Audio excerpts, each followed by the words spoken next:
Film রিলিজের আগে যা উন্মাদনা ছিল সেই পর্যায়ে পৌঁছতে পারেনি বছরের শেষে শাহরুখ খানের রিলিজ ডাঙ্কি। বক্স অফিসেও পড়েছে তার প্রভাব।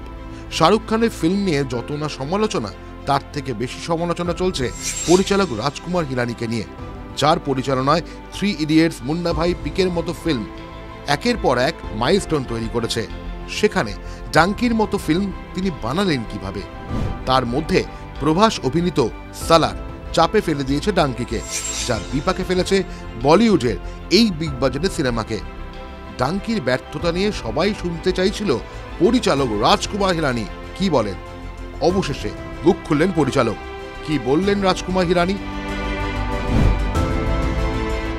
এক সাক্ষাৎকারে রাজকুমার হিরানি জানালেন, আমার মনে হয় দর্শকদের এই প্রতিক্রিয়া সাময়িক। আমার ধারণা সিনেমাটি নিয়ে দর্শকরা আগ্রহী হবেন। এরকম হতে পারে কোনো দর্শকের থেকে নেতিবাচক বক্তব্য শোনার পর অন্য কোনো দর্শক সিনেমা হলে গিয়ে সিনেমাটা দেখলেন না।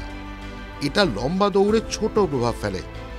যদি হলে শেষ পর্যন্ত না চলে সিনেমাটা, তবে ওটিটি বা কোনো স্যাটেলাইট চ্যানেলে ভবিষ্যতে দেখানো হবে ডাঙ্কি। তখন হয়তো ভাবনা বদলাবে সিনেমাটি ঘিরে, ভালোবাসবে, শেষ পর্যন্ত ডাঙ্কির সাথে থেকে যাবেন তারা। চারদিকে আলোচনা ডাঙ্কির বক্স অফিস কালেকশন ঘিরে। ফিল্মে শাহরুখ খান, বক্স অফিস কালেকশনে সেই দাপট তো দেখা মিলছে না। পরিচালক রাজকুমার হিরানির সাফ কথা, ভালো ফিল্মের প্যারামিটার যদি বক্স অফিস হয় তাহলে তো বেজায় মুশকিল। সাক্ষাৎকারে রাজকুমার হিরানি জানান, আমার মনে হয় তর্ক বা আলোচনা করা উচিত বক্স অফিসে কত টাকা উঠল সেটা নিয়ে নয়, করা উচিত সিনেমার কন্টেন্ট নিয়ে। দুর্ভাগ্য আমরা সিনেমার কন্টেন্ট নয়, ব্যবসার নিরিখে সিনেমার ভালো বা খারাপ বিচার করি। আমরা আগে সিনেমা দেখতে যেতাম, কত রোজগার করলো সেই সিনেমা সেটা নিয়ে ভাবতেও যেতাম না। এখন পুরোটাই টাকার অঙ্কে ফিল্মের মান বিচার করা হয়। দুর্ভাগ্য। সঞ্জয় দত্তকে নিয়ে মুন্না ভাই, আমির খানকে নিয়ে 3 ইডিয়টস, পিকের মতো ফিল্ম, রণবীর কাপুরকে নিয়ে সঞ্জুর মতো ফিল্ম, এত তারকা অভিনেতাকে নিয়ে ফিল্ম পরিচালনা করেছেন। সিনেমা লক্ষ্মী লাভ করেছে প্রচুর, কুড়িয়েছে সমালোচকদের প্রশংসাও। তাহলে শাহরুখ খানকে নিয়ে কি হলো? জমল না শাহরুখের সঙ্গে তার কেমিস্ট্রি? রাজকুমার হিরানির জবাব, একদমই নয়। শাহরুখ প্রসঙ্গ উঠতেই উচ্ছ্বসিত রাজকুমার হিরানি। আপনি তখনই একটি গল্প নিয়ে সিনেমা বানাবেন যখন গল্পটা আপনার ভালো লাগবে।